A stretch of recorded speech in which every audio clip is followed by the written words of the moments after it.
नमस्कार, मी सुषमा तुमचं माझ्या चॅनल पुन्हा एकदा खूप खूप स्वागत करत आहे। तर आज मी तुमच्यासाठी खूपच छान अशी चमचमीत एक भाजी घेऊन आली आहे, जी खूपच साध्या सोप्या पद्धतीने पण थोड्या वेगळ्या पद्धतीने आहे, पण चवीला एकदम भारी लागणार आहे।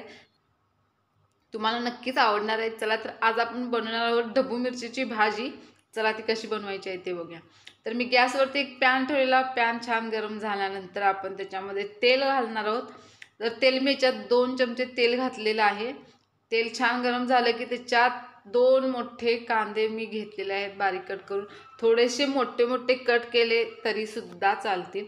तर अशा पद्धतीने मस्त आपण कांदे तेलात छानसे परतायचे आणि कांदे छानसे असे लालसर झाले की त्याच्यात आपण मी 2 टोमॅटो घेतलेले आहेत, ते पण असे बारीक पण थोडेसे मोठे मोठे कट केलेले आहेत, ते पण याच्यामध्ये आपण ॲड करूया।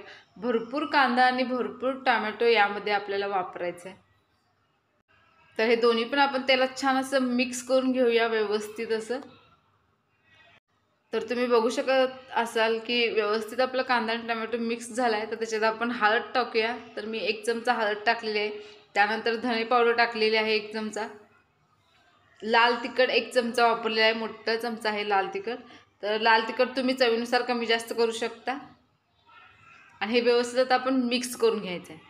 आणि हे मिक्स करून झाल्यानंतर मी ढबू मिरची अशा पद्धतीने कट केलेली आहे, तर तुम्ही बघू शकता आणि ती धुतलेली आहे आणि त्यानंतर आपण ही याच्यामध्ये ॲड करणार आहोत आणि हे व्यवस्थित असं मिक्स करून घेऊया। तर ढबू मिरची आपण कढईमध्ये टाकल्यानंतर व्यवस्थित अशी मिक्स करायचे, जेणेकरून पूर्ण अशी ढबू मिरची एकजीव होईल आणि त्यानंतर आपण थोडंसं पाणी याच्यामध्ये आता ॲड केलेलं आहे। हे व्यवस्थित असं मिक्स करूया आणि त्यानंतर आपण याच्यामध्ये भाजलेला शेंगदाण्याचा कूट वापरायचा आहे। तर शेंगदाण्याचा कूट हा भाजलेलाच असावा।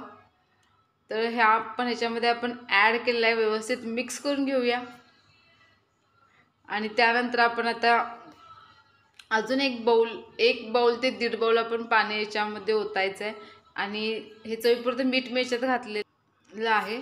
तर त्यानंतर आपण याला एक 3 ते 4 मिनटं छानशी वाफ देऊन घेऊया आणि तुम्ही बघू शकताय एक 3 ते 4 मिनटानंतर आपली मस्त अशी भाजी शिजून तयार झालेली आहे। पाणी आपण थोडंसं आटवलेलं आहे, पण ही भाजी थोडीशी अशी आपण ग्रेव्ही टाईप बनवलेली आहे।